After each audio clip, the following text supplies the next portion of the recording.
یہاں وہ یہ دعا کرتا ہے کہ خدا تمہیں یہ عنایت کرے کہ تم اس کے روح سے اپنی باطنی انسانیت میں بہت ہی زوراور ہو جاؤ۔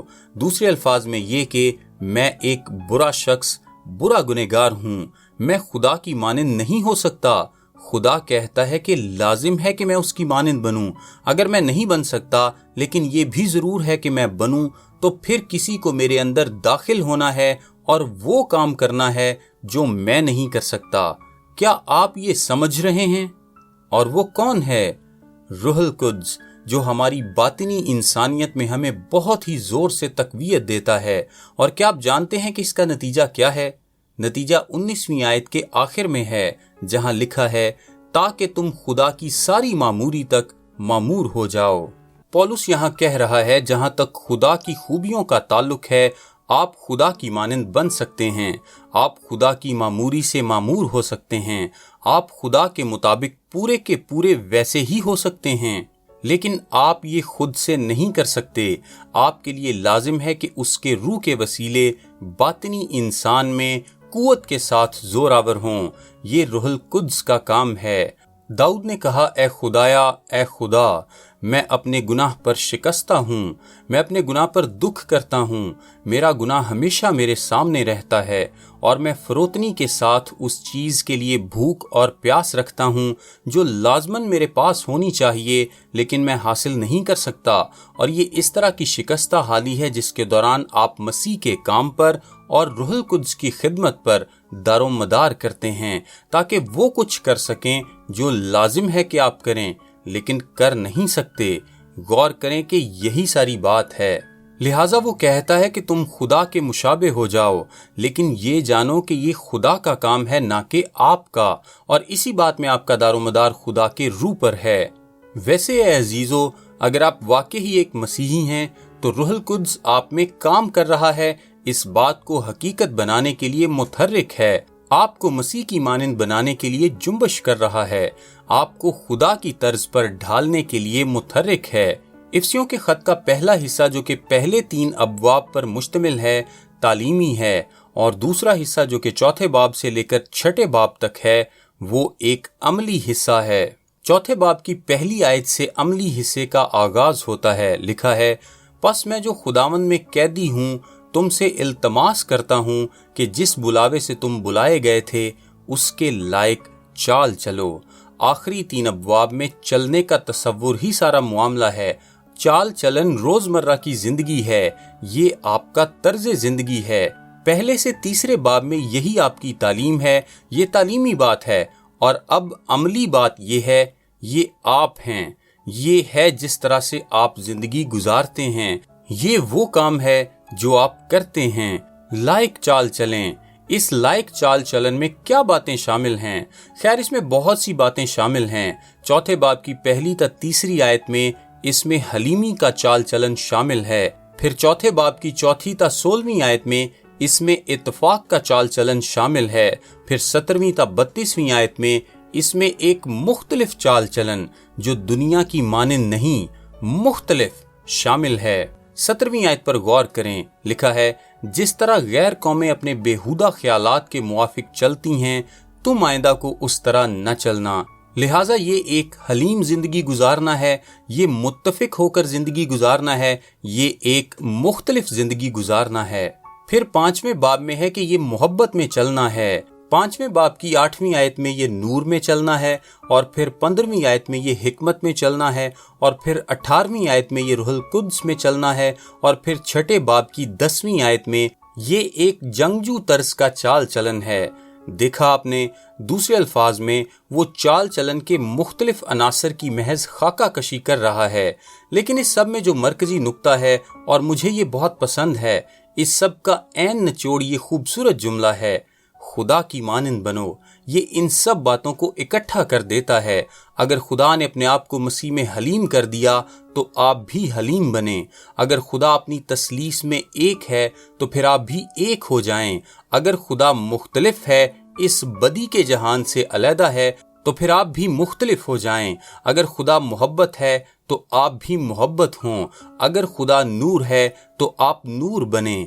اگر خدا دانا ہے تو آپ بھی دانش مند بنیں۔ اگر خدا مافوق الفطرت روحانی اصولوں سے چلتا ہے تو آپ بھی ایسا ہی کریں۔ اگر خدا شیطان پر فاتح ہے تو آپ بھی شیطان پر فاتح بنیں۔ آپ خدا کی مانند بن جائیں۔ محض اتنی سی بات ہے۔ کیا آپ نے کبھی رک کر اس کے بارے میں سوچا ہے جو مسیح میں آپ کے پاس ہے؟ یہ ایک حیرت انگیز بات ہے۔ پہلے 3 ابواب میں ان کا ذکر ہے۔ یہ سب ہمیں مدرجہ ذیل باتیں بتاتے ہیں۔ ہمیں خدا کے حضور ایک نیا مقام حاصل ہے، ایک نئی زندگی، ایک نئی راست بازی، ایک نیا باپ، ایک نئی میراث، ایک نئی شہریت، ایک نیا مالک، ایک نئی آزادی، ایک نئی فتح، ایک نیا تحفظ، ایک نیا اطمینان، ایک نئی یگانگت، ایک نئی رفاقت، ایک نئی خوشی، ایک نئی روح، نئی قدرت، نئی صلاحیت، ایک نیا بلاوا، ایک نیا مقصد اور ایک نئی محبت حاصل ہے۔ یہ نئی باتیں بہت زیادہ ہیں اور یہ سب کی سب مسیح میں ہماری ہیں، اور آپ محبت کے اس تصور کو پہلے 3 ابواب میں بنا ہوا دیکھے بغیر نہیں رہ سکتے۔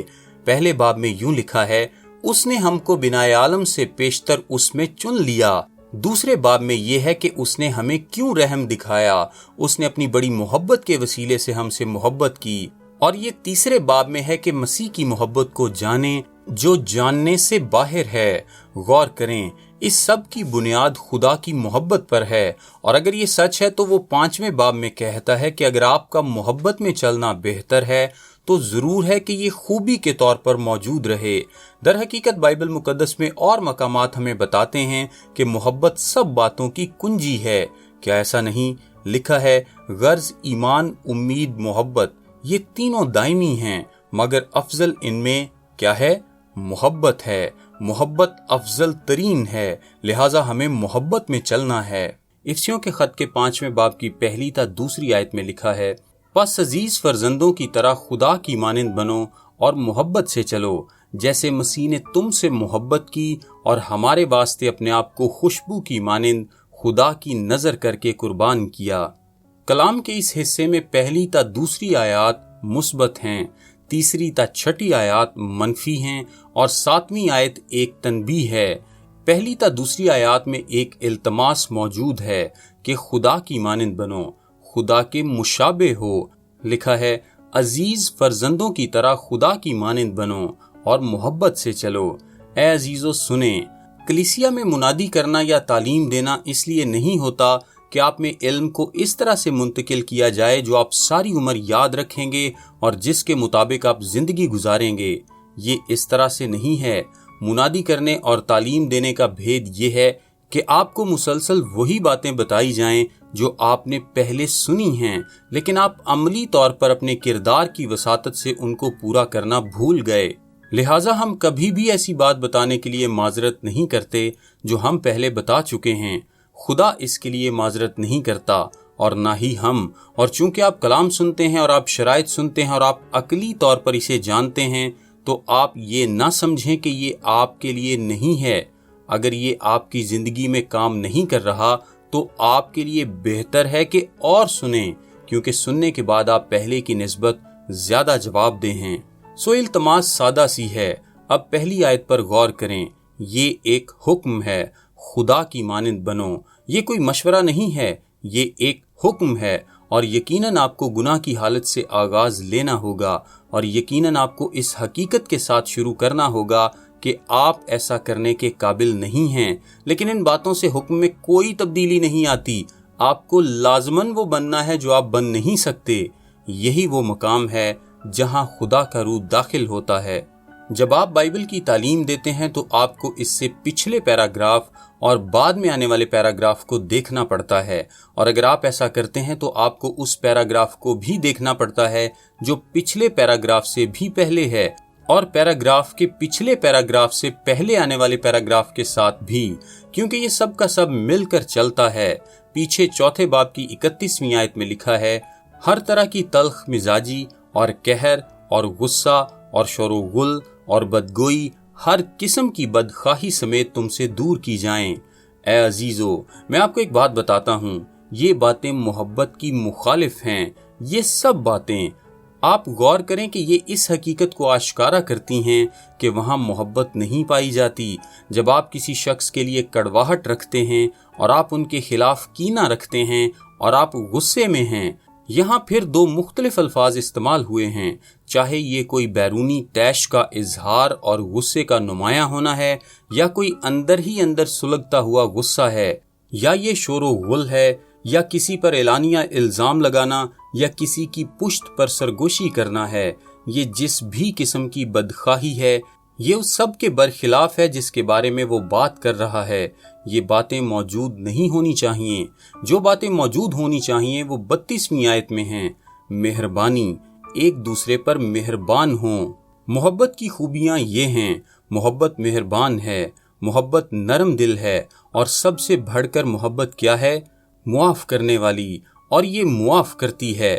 آپ دیکھیں گے کہ یہ محبت کی کمی ہے جو رنجیدگی کو پیدا کرتی ہے۔ یہ معاف کرنے کی نااہلی ہے جو کہ قہر اور غصے کو پیدا کرتی ہے۔ یہ معاف کرنے کی نااہلیت ہے جو آپ کو اس قابل کرتی ہے کہ لوگوں پر الزام تراشی کریں اور ان کے پیچھے باتیں کریں اور ان کے خلاف بدخواہی رکھیں۔ چونکہ آپ انہیں معاف نہیں کرتے تو آپ ان رنجیدگیوں کو اور بغض کی باتوں کو اپنے اندر رکھے رہتے ہیں، اور وجہ یہ ہے کہ آپ انہیں معاف نہیں کرتے۔ ساتھیو، صاف بات یہ ہے کہ آپ کیا نہیں کرتے؟ آپ ان سے محبت نہیں کرتے۔ وہ یہاں جو بات کر رہا ہے وہ یہ ہے کہ سب مخالف محبت باتیں ترک کر دیں، اس خاصیت کو ظاہر نہ ہونے دیں۔ ایک محبت نہ کرنے والے دل کی علامتیں نہ رکھیں، بلکہ ایک محبت کرنے والے دل کی علامتیں رکھیں۔ وہ 32ویں آیت میں محبت کا ذکر نہیں کرتا، وہ مہربانی کا ذکر کرتا ہے، نرم دلی اور معافی کا، اور محض اس بات کی یقین دہانی کے لیے کہ آپ بھول نہ جائیں کہ یہ بات کہاں سے لی گئی ہے، وہ کہتا ہے کہ پس مہربان ہونے کے لیے، نرم دل ہونے کے لیے اور معاف کرنے والے بننے کے لیے اس ضمن میں آپ کے لیے لازم ہے کہ خدا کے مشابہ ہوں، لازم ہے کہ محبت سے چلیں۔ کس بات میں؟ محبت میں، کیونکہ یہ محبت ہے جو مہربان ہے، یہ محبت ہے جو نرم دل ہے، یہ محبت ہے جو معاف کرتی ہے، یہ محبت کی غیر موجودگی ہے جو رنجیدہ، غصیلی، غضبناک، شور و غل کرنے والی، بری اور بدخواہ ہوتی ہے۔ آج اپنی محبت کا اندازہ لگائیں۔ کیا آپ ایسا کریں گے؟ آج اپنی محبت کا اندازہ معافی کے خیال کی روح سے لگائیں۔ کیا آپ ایسا کریں گے؟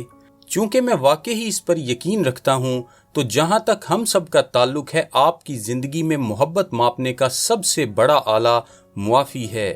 آپ کا کیا خیال ہے؟ میرا مطلب ہے کہ خدا بھی اپنی محبت کو اسی طرح سے پیش کرتا ہے۔ خدا نے دنیا سے ایسی محبت رکھی کہ اس نے گندے، بگڑے، برے اور خدا سے نفرت کرنے والے سب کے سب گنہگاروں کے گروہ کو مد نظر رکھا اور صلیب پر اپنی جان دے دی تاکہ ان کو گناہوں سے پاک کرے اور انہیں اپنے ابدی آسمان میں لے آئے اور ان کے ساتھ ہمیشہ کی رفاقت رکھے۔ آپ غور کریں کہ یہی بات وہ کہتا ہے۔ یہ خدا کی معاف کرنے کی اہلیت ہے جو ہمیں اس کی محبت کے بارے میں بتاتی ہے۔ جب ہم تقصیروں اور گناہ میں مردہ ہی تھے تو خدا نے ہمیں مسیح کے ساتھ زندہ کیا، اور یہ کیوں کیا؟ اس کے عظیم رحم کی بدولت جو اس کی بڑی محبت پر مبنی ہے، جس سے اس نے ہم سے محبت کی۔ وہ سب سے فراخ دلانہ کام جو محبت کر سکتی ہے یہ ہے کہ سب سے برے شخص کو معاف کر دے۔ اپنی محبت کو ماپیں، اپنے آپ سے پوچھیں، کیا آپ محبت رکھتے ہیں؟ خدا کے فرزند محبت کرتے ہیں۔ اگر آپ محبت نہیں کرتے تو یوحنا کے پہلے خط کا 4 باب کہتا ہے کہ آپ خدا سے نہیں ہیں۔ آپ کہتے ہیں کہ میں کیسے جانوں کہ میں محبت نہیں رکھتا؟ اپنے آپ سے بس ایک سوال پوچھیں، کیا آپ کے اندر کسی شخص کے برخلاف کسی ایسی بات کے لیے کوئی بھی رنجیدگی ہے جو اس نے آپ کے ساتھ کی؟ کیا آپ لوگوں کے ساتھ غصے ہوتے ہیں؟ کیا یہ اندر ہی اندر سلگتا ہے؟ کیا آپ ان کی پشت پر بدخواہی سے باتیں کرتے ہیں؟ کیا آپ الزام تراشی کرتے ہوئے ان کی زبانی تضحیک کرتے ہیں؟ غور کریں کہ یہ محبت نہ ہونے کی علامات ہیں۔ یہ پرانی زندگی ہے اور آپ کو پرانی زندگی کو ترک کرنا ہے۔ یہ ختم ہو گئی ہے۔ غور کریں کہ یہ جا چکی ہے۔ 32ویں آیت کے آخر پر غور کریں۔ ہمیں معاف کرنا ہے، اور اس سارے حوالے کی کنجی یہی موجود ہے، اور اسے 2 بار استعمال کیا گیا ہے، ایک بار 32ویں آیت میں اور ایک بار 5ویں باب کی دوسری آیت میں۔ ہمیں ایسے معاف کرنا ہے، لکھا ہے، جس طرح خدا نے مسیح میں تمہارے قصور معاف کیے ہیں۔ کیا آپ اپنے گھر میں کسی کے خلاف رنجیدگی رکھتے ہیں؟ یہ ان کا مسئلہ نہیں ہے، یہ آپ کا مسئلہ ہے۔ آپ کی معاف کرنے کی نااہلیت آپ کی محبت کی تردید کرتی ہے، اور میں تو آپ کو یہ کہوں گا کہ اگر تو آپ کی زندگی کا وصف یہ ہے تو پھر آپ کوئی مسیحی نہیں ہیں، کیونکہ اگر آپ محبت نہیں رکھتے تو آپ خدا کا بیٹا یا بیٹی نہیں ہیں۔ اس کے بارے میں سوچیں۔ دوسری بات جو میں اس تعلق سے کہنا چاہتا ہوں وہ یہ ہے کہ آپ کی محبت کی گہرائی اس بات سے ظاہر ہوتی ہے کہ آپ یہ کتنا جانتے ہیں کہ آپ کو معاف کیا گیا ہے۔ کیا آپ یہ سمجھ گئے؟ سب سے پہلے یہ کہ آپ اس بات سے کسی کی محبت کے بارے میں بتا سکتے ہیں کہ وہ کسی اور شخص کو کس قدر معاف کریں گے، اور آپ اس بات سے بھی بتا سکتے ہیں کہ وہ کس قدر یہ جانتے ہیں کہ انہیں معاف کیا گیا ہے۔ یہاں افسیوں کے خط میں کیا واقع ہو رہا ہے؟ اب آپ اس پر واپس غور کر سکتے ہیں۔ ہمارا خداوند جو کہہ رہا ہے وہ یہ ہے کہ خدا نے ہم سے محبت رکھی اور ہمیں معاف کر دیا، اور یہی طریقہ ہے جس طرح ہمیں ایک دوسرے کا ساتھ نبھانا ہے۔ کوئی رنجیدگی نہیں، کوئی ناراضگی نہیں، کوئی غصہ نہیں، کچھ بھی نہیں۔ اور اے عزیزو، آپ کی معاف کرنے کی اہلیت بڑے پیمانے پر کلی طور پر آپ کی محبت کرنے کی اہلیت پر مبنی ہے، اور اگر آپ اپنے آپ کو یوں دیکھتے ہیں کہ آپ کو کم معاف کیا گیا ہے تو آپ تھوڑی محبت اور معافی رکھیں گے۔ اگر آپ اپنے آپ کو ایک برے، شکستہ، گنہگار، مسکین اور محتاج اور مایوس، زیادہ معاف کیے گئے شخص کے طور پر دیکھتے ہیں تو پھر آپ زیادہ معاف کریں گے۔ بس یہی بات ہے۔ عزیزو، اپنی محبت کا اندازہ لگائیں۔ آپ اس لیے محبت کرتے ہیں کیونکہ آپ کو زیادہ معافی ملی ہے اور آپ محبت رکھتے ہیں، اور یہ آپ کو اس قابل بناتی ہے کہ دوسروں کو زیادہ معاف کریں۔ لہٰذا ہمیں اس روح سے خدا کی مانند بننا ہے، اور خدا کا روح ایسا کر سکتا ہے۔ جب خدا نے ہم سے ایسی محبت کی تو یوحنا کے پہلے خط کے 4 باب کی 11ویں آیت میں لکھا ہے، ہم پر بھی ایک دوسرے سے محبت رکھنا فرض ہے، اس کی مانند بنیں۔ کیا ایسا ممکن ہے؟ یقیناً ایسا ہے۔ پہلی بات، یہ نئی پیدائش سے ممکن ہے۔ پطرس کے دوسرے خط کے پہلے باب کی 4 آیت میں بتایا گیا ہے کہ جب آپ نئے سرے سے پیدا ہوئے تھے تو آپ ذات الہی میں شریک ہو گئے۔ یہ حیران کن بات ہے۔ آپ خدا کی مانند بن سکتے ہیں کیونکہ خدا آپ میں رہتا ہے۔ کیا ایسا نہیں؟ آپ نئے سرے سے پیدا ہونے کی وجہ سے ذات الہی میں شریک ہیں۔ دوسری بات، پاکیزگی کے ذریعے جب خدا کا روح ایماندار کی زندگی میں کام کرتا ہے تاکہ اسے خدا کی صورت پر ڈھال سکے۔ اور اے عزیزو، پولس یہ کہہ رہا ہے کہ دیکھیں، اگر تو آپ اپنے آپ کو خدا کا فرزند کہتے ہیں تو اس طرح سے عمل بھی کریں۔ کیا آپ ایسا کریں گے؟ میرا نام تابش قاضی ہے اور یہ پیغام آپ کو ڈیلی ورسز کی جانب سے پیش کیا گیا ہے۔ ہم سوموار سے جمعہ یعنی ہفتے میں 5 دن انگلش، اردو اور آڈیو میں ایسے پیغامات واٹس ایپ سروس کے ذریعے بھیجتے ہیں۔ اگر آپ اپنے نمبر پر یہ سروس حاصل کرنا چاہتے ہیں تو ابھی اپنا نام اور شہر کا نام لکھ کر 0333 80 20 972 973 یا پھر 974 پر واٹس ایپ میسج کریں۔ خدا آپ کو برکت دے۔ آمین۔